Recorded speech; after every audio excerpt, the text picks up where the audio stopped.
Bonjour la belle famille de YouTube. Ce n'est pas parce que vous êtes résidente permanente que vous pouvez venir ici et sortir ou bien et partir quand vous voulez ou bien quand ça vous plaît. Ok?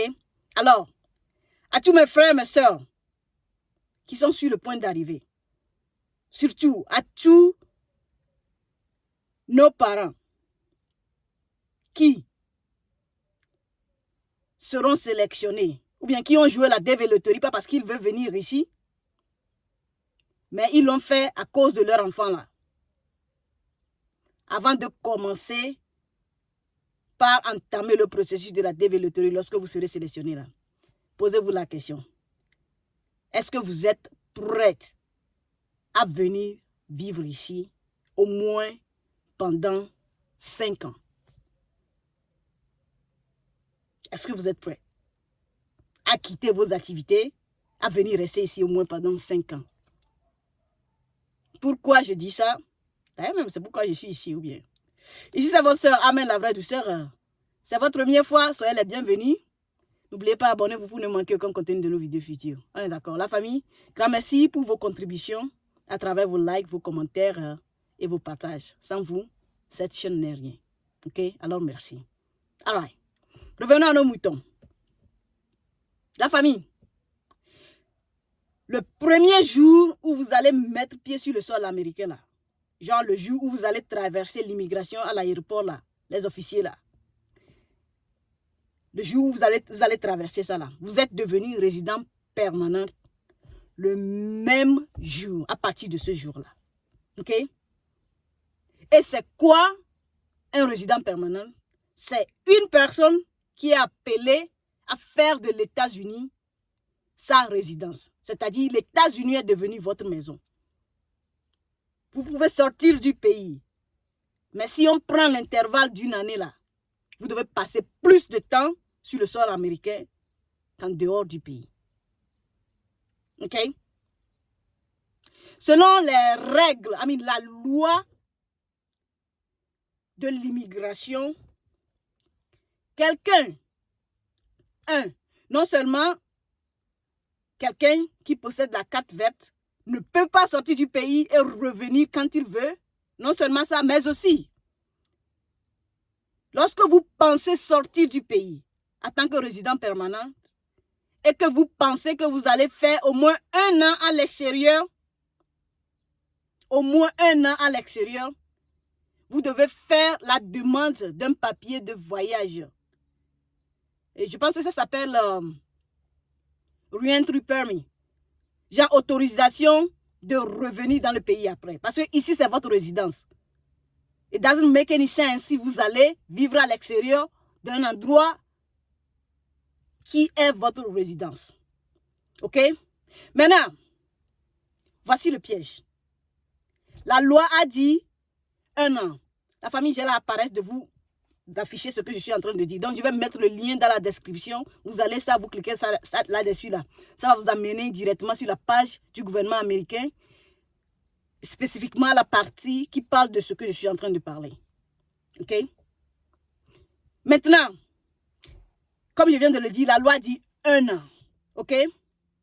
Pour faire la demande de permission pour sortir du pays pour au moins 1 an là, vous allez remplir un formulaire appelé le I-131, genre I-131, 131.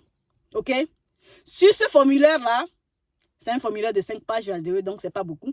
Sur ce formulaire-là, il vous demande la raison pour laquelle vous voulez sortir et le pays que vous allez visiter ou bien les pays que vous allez visiter. Maintenant, en bas de cette question, voici les options qu'il vous donne. Est-ce que vous partez pour moins de 6 mois? Est-ce que vous partez pour 6 mois, pour 6 mois et 1 an?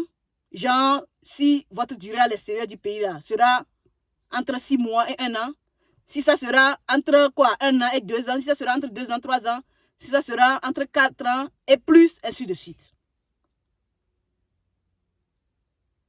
Pourquoi je dis que ça c'est une piège? Ça c'est un piège. Pourquoi je dis que c'est un piège? La loi a dit 1 an.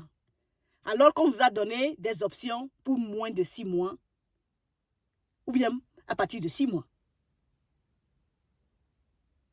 Ce qui veut dire que si vous partez sans demander cette permission, sans avoir cette autorisation, la chance que vous pouvez perdre votre résidence là est là. Ok? D'abord, si vous faites cette autorisation, il se pourrait qu'on ne va pas vous approuver de partir pour une longue durée si la raison que vous avez donnée n'est pas valide. Ça, c'est 1. Ok? 2. Si on vous donne l'autorisation et vous êtes parti, vous n'êtes pas revenu, parce que les documents qu'on va vous donner, lorsque vous serez approuvé, va avoir une date d'expiration. Si la date est expirée et que vous n'êtes pas rentré, vous pouvez dire bye-bye à votre résidence, à moins que la raison est vraiment valable. Mais anyway, vous n'allez pas aller là-bas et donner des raisons, parler à ce qu'on vous croit. Vous allez parler avec des preuves à l'appui. Et ça va dépendre à l'officier de vous laisser rentrer parce que quand même vous avez violé, vous avez dépassé la date d'expiration ou pas. Ok? Maintenant, voici ce que je m'avais dit. J'ai une amie qui a fait venir sa maman ici. La maman est venue, elle est devenue résidente permanente. Elle est restée ici. Après un moment, elle est repartie au pays pour rester là-bas pour 7 mois. Lorsqu'elle était arrivée à l'immigration, ils ont commencé par lui poser des questions. Pourquoi elle était partie, patati patata. L'officier a été gentil avec lui, avec elle. On lui a fait remplir le formulaire d'autorisation de rentrer dans le pays et on lui a donné l'avertissement que si jamais elle faisait ça encore, elle n'aura pas une seconde chance. Ça, c'est la meilleure des choses qui peut vous arriver si vous sortez dans le pays comme ça et vous revenez. Bien sûr, vous pouvez partir pour 1 mois, 2 mois, 3 mois, 4 mois, c'est bon. Mais quand ça tend vers les 5 mois là, c'est là il y aura un petit problème. Ok? Et ces petits problèmes-là, ça va juste dépendre de la personne qui va vous parler le jour-là à l'immigration au niveau de la frontière. Ok? Soit, la personne peut vous prendre le green card et vous faire retourner d'où vous venez parce que vous avez abandonné votre résidence pendant un long moment. Soit, ils vont vous donner la chance de rentrer dans le pays. Mais ils vont vous donner une date où vous allez, un délai, où vous êtes censé rendre votre green card. Et par la suite, on vous fait sortir du pays. Ou bien soit, on vous fait sortir du pays, on va vous donner une 3e chance. On va vous laisser rentrer dans le pays et on va vous donner, comment appelle-t-on, une chance, comme ce fut le cas de la maman de mon ami en question. Ok? Anyway, cette décision-là, ça va dépendre de l'officier qui est là-bas. Rien ne garantit que si vous allez là-bas, on va vous faire partir en même temps. Rien ne garantit qu'on va vous donner une seconde chance. Rien ne garantit qu'on va vous donner un délai pour aller donner votre truc là, votre green card et repartir. Alors ne prenez pas le risque. Ok? Bien sûr, je ne suis pas en train de dire que si vous partez, ça fait 6 mois, on va vous faire sortir. C'est juste que rien n'est garanti. Alors, avant de vouloir faire la demande de ce papier-là, assurez-vous que vous avez une raison très valide.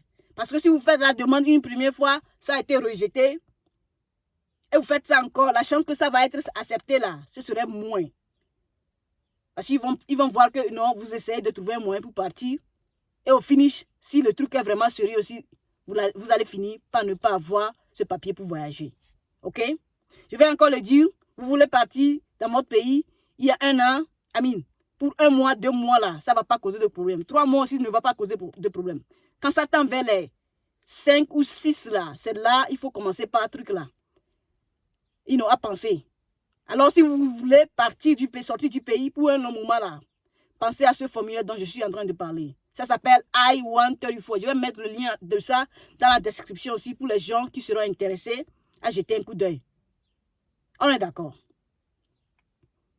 La famille, au début de cette vidéo, j'avais dit si vous n'êtes pas prêt pour rester ici pendant 5 ans.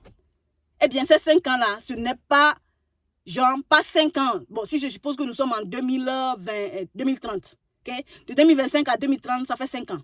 Je ne fais pas allusion à l'intervalle là. Je fais allusion au jour où vous allez passer ici sur le sol américain. Je parle de ces 5 ans-là. Genre, si on prend les jours où vous avez vécu ici, là, on les a accumulés là. Est-ce que ça fait 5 ans? Je fais allusion à ça.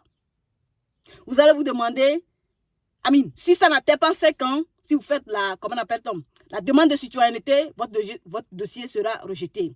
Je vais profiter pour le dire. Lorsque vous venez ici, après 5 ans, vous aurez la chance de faire la demande de citoyenneté, c'est-à-dire de devenir un citoyen américain. OK? Et après avoir devenu citoyen là, vous pouvez sortir du pays, vous pouvez même choisir de ne plus vivre ici.